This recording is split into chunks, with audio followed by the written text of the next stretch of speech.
Hey there, it's Jim again. Um, Today, the guitar of the day is this. Um, it is an Egmond model 105/0, I think it is. Um, it's made in Holland. Um, this one, I don't know how to date it, but by the looks of it, I'm going to say it's probably from the 60s. Um, this is the exact same model, brand and model of George Harrison's very first guitar when he was a kid. If you look up the Edgman and George Harrison, you'll see pictures. There's a picture of him on the internet with one of these. I would imagine his parents bought it for him because it was probably the cheapest guitar they could find. Because it is not what we will call a professional instrument. But at the same time, it does work.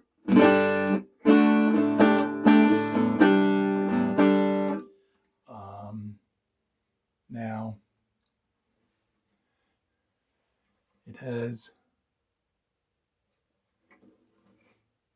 original tuners.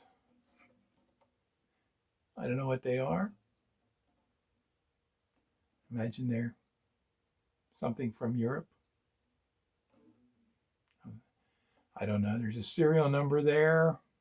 I don't know what the numbers mean, so there's no way I can figure that out. The has a 0 fret, and if you look, that's the original nut, and it has two little tacks holding on the nut. That's always good. And then if you turn it sideways here, hopefully you can see it. The fingerboard is a piece of plywood. If you can see the plies there, I can see them on this side. Let's see. Hopefully you can see that. But the fingerboard itself is plywood.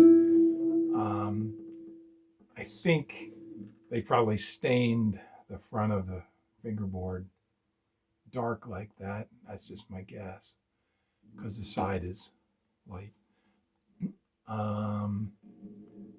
It's got this floating bridge, which you can move anywhere you want for intonation. Trapeze tailpiece, little strap button, for when you want to stand up to play it. Now, let's see. This one's, it's in pretty nice shape. There's one spot here, the finish, like, for lack of a better term, melded a little bit.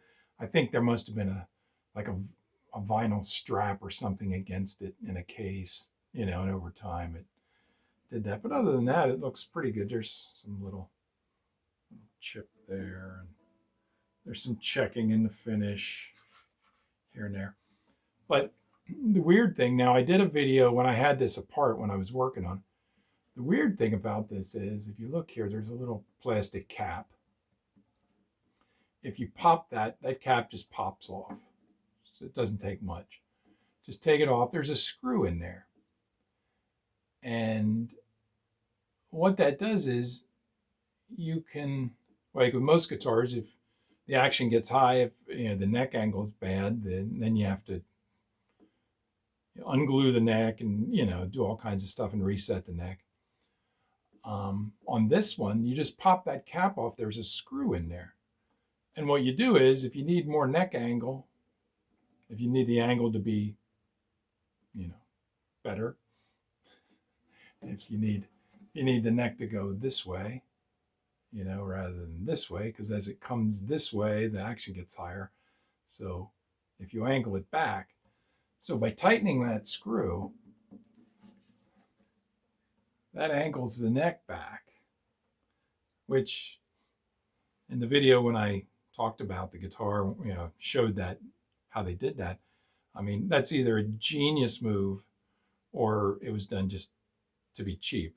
But I'm not sure. It seems like a really cool idea. I have some Vondre guitars, which are made in Italy. They're real expensive now. But I have at least one of those I can think of. There might be other ones.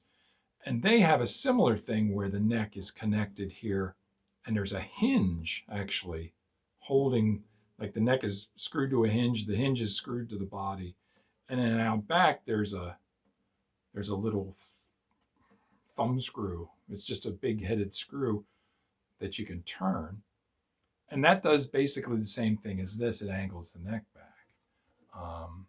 So like I said, I don't know if this is a great idea or just a cheap idea. But there it is. But it is the model that George Harrison, his first guitar. So for you Beatle guys, I've dealt with a lot of Beatle fans over the years that are like completists, and they have to have one of everything that the Beatles had. I remember one guy sent me a picture. He rebuilt the Cavern Club in his basement. I mean, it looked exactly like the Cavern Club stage, and then he had all the instruments, the drums, the bass, the amps, everything that the Beatles had. He just wanted everything. So for somebody like that, I imagine this is pretty neat. And it does play. I worked on it.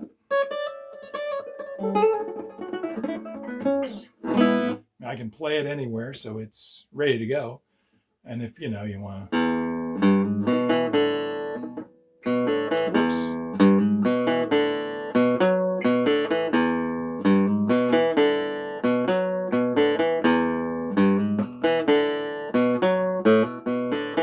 whoops. Anyway, all the notes to every Beatles song ever written is on this guitar. So anyway, that's the Egmond 105/0, George Harrison's first guitar. I think it's from the 60s, but I mean, it could be the 50s. I just don't know. I have no way of telling, and that serial number, I just don't know what that means. So anyway, this is for sale on my Reverb channel, Reverb page, whatever you want to call it. So check it out there too. There's pictures and stuff, and there is a case. Case is pictured on there too. It's an old case. I don't know if it's original, but it fits it exactly. And it's in real nice shape. So there you go. All right. See you next time. Oh, like and subscribe.